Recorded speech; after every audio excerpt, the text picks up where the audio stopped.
As far as Mr. Ambedkar is concerned and his opinion about a thing called political Islam, I would say that he had dissected the subject very clinically, and he had gone into the depth of it and what the problem was. And what really becomes very interesting is that there was a period when he was, in fact, considering to convert to Islam. There was a period in his life. But after 1930s, from 1940s onwards, when he came across his detailed reading of the subject, his ideas changed drastically. And if I look at the current liberal gang of India, or the way they work and the way they are very fond of using the term Islamophobe, perhaps Ambedkar would be one of the tallest Islamophobe of the current time, even bigger than Veer Savarkar. So when I was discussing the same subject with some other panelists on some news debate, I was told that it's not of any good cause to quote or cite Mr. Ambedkar or any percent or any particular people of that era, because it's their opinion what they have written and they are not the facts. But even if we keep them aside for a while, that if we keep aside that what Ambedkar said or what any percent said or what other people were saying about the whole episode of the Moplahs and whatever happened, then also the facts are very very criminal in nature, because the biggest problem is that this event happened. Of course, it was a great act of criminal character upon the Hindus, but the way it was buried under the carpet of buttressed with the support of the secularism or whatever we may like to call it, it is one of the biggest crimes which has happened to the Hindus, and there can be no denial that we saw one of the worst phases. I see that the way the academic has been crushed, it is certainly a very bad phase for all of us. Now, if I just go back to, if I start looking at the numbers, that what happened and how the things were. So around 2,500 Hindus were slaughtered as per the records. These are the written records. And of course, the numbers would have been more. Around 26,000 had fled down as refugees. Around 2,500 were forcibly converted. There were sexual assault on the female, and hundreds of Hindu mandirs were destroyed completely. And what is very interesting that these all happened in the wake of the Khilafat movement. Khilafat movement was a movement which is known as Khilafat, but actually it was a Khalifa movement, and it was a movement to safeguard the Caliphate of the Ottomans. And when the whole Turkey was working very hard to throw off the Caliphate, it was somewhere down in the south, not even the north, which is closer to Turkey. The Muslims were mobilized, and they were said that you are going to fight for the Caliphate, and we will support you for the Caliphate. And the Congress went on to support under the leadership of Mahatma Gandhi. And they were, in return, supposed to support us for the non-cooperation movement. So it was more like our national interest was bought at the cost of saving religious ideologies or principalities, which lies in the Caliphate. Now, what is very when we further go into the reading of the works of Dr. Ambedkar, he has given a very interesting point that there was a case where it was said that why you guys are addressing Mahatma Gandhi as some kind of Mahatma, right? He, as per the Islamic doctrine or the Islamic ideas, he's not even supposed to be seen as Mahatma. So, in fact, the person who was, let's for a time being assume that Mahatma Gandhi had certain great reason or something, he was doing something good. But in fact, Muslims were not even open to see him as his own kith and kin, like how Ambedkar rightly said that a Muslim cannot see a Hindu as his own kith and kin and can't see India as his own motherland. It comes, and if he's a true Muslim, it's all based on the idea of how good you are following the doctrine. So certainly, what Mahatma Gandhi was doing was not even keeping Muslims very happy to that great extent, because they had to call him Mahatma and many other things. But at the same time, what I would see that it was more a principle of Al-Takiyah, which they were trying to follow. That the whole idea was to use the political Islam to the greatest force and then ensure that the Caliphate is reinforced. Now, if I go back a bit to the history of who the Moplahs were, so in the Malayali terms, they were the guests of the people who had come across, and perhaps they are one of the oldest the Muslims who had touched the Southeast Asia.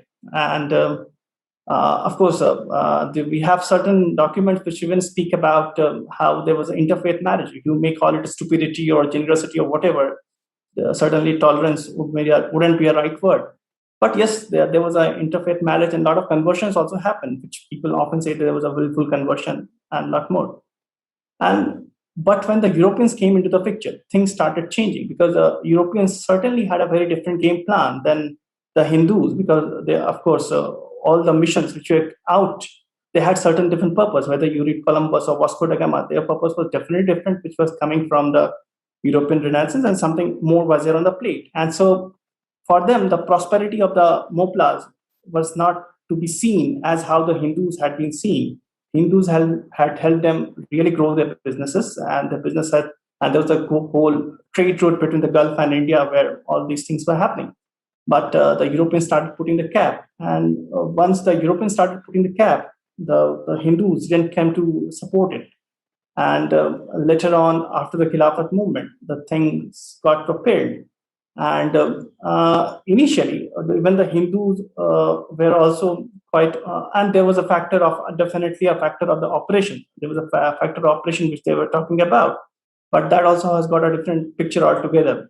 But initially, the Hindus were supposed to support in those rebellion, but when the atrocities started happening, like this whole whatever you call a non-cooperation or khilafat, whatever was happening in the God's own land, it was really bringing a lot of brutalities upon the Hindus.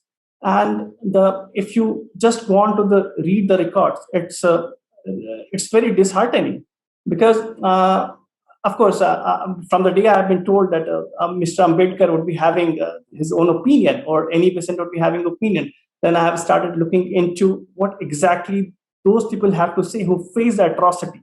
So there's a very interesting letter which the Rani of Nilampur wrote as a petition to the lady reading, and it has been documented in the book of Gopal and Nair.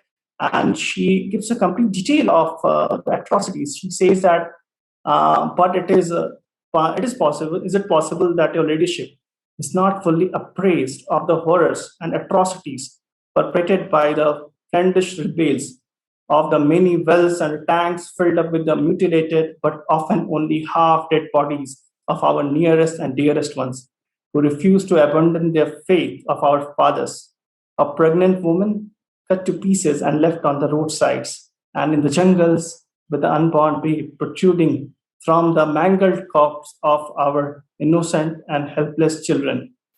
So, and there are a lot more records. There are records from the newspaper. There are documents put across by the Arya Samajis. So there's a proper documentation which really support the numbers which I spoke initially about the mass conversions, about and very recently, while I was talking about these things with one of my colleagues at my workplace, and he told me a tale, and which I never found any records. He said that there was even incidences, and he says that his ancestors had seen those atrocities. He's from Kerala, and he says that the people who were not ready to convert easily, they were put into the boiling water, and then the skin peeled off. So the atrocities which we see there definitely is coming from certain manual or the thing what they have, what happened centuries ago. Now, if I deviate a bit and try to really decode the idea of Islam over here, then I never see that Islam is much of a religious idea at all. So if I just go a bit into understanding of Islam, and Islam is relatively a very political in nature, because the recent discoveries or the facts which have come across are very stunning, and it really shows us that Islam was definitely formed as an idea to go more powerful than the existing Christian empire, that was the Byzantine Empire. That is the reason why Dome of Rock was also built at a certain place where it was much more higher than the Christian place. And of course, when the Kaaba shifted from places to places, this again speaks of how political it was in nature. There was nothing called any iota of spiritualism which existed there. And in fact, the creation of all the documents, whether it's hadith or like if we talk about bin Qasim per se, because he's related to our nation. It's told that he came and attacked Sindh in 712 AD. But the first document which speaks about bin Qasim appears in 895 AD, which is happening around 180 years after he's supposed to have, the 17-year-old guy is supposed to have ravished the Sindh. So all these documents were being created under the Abbasids, and of course it followed thereon also, and Turks did a lot of document creation. They happened to be like a war manual. The more the wars, the more the hadiths were created, more the documents under ideas like bin Qasim was created. Because Chachnama, the document which also talks about bin Qasim, happened a lot more later. It was also commissioned around 13th century.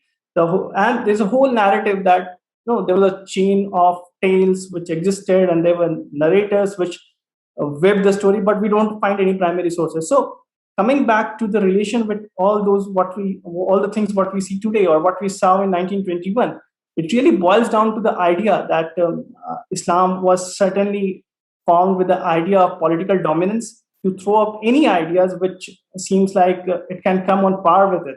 And that's how it draws its power. So what we saw in Moplah, or what we have been seeing thereon, is certainly coming from the idea by which it sprouted, and nothing more has changed in it.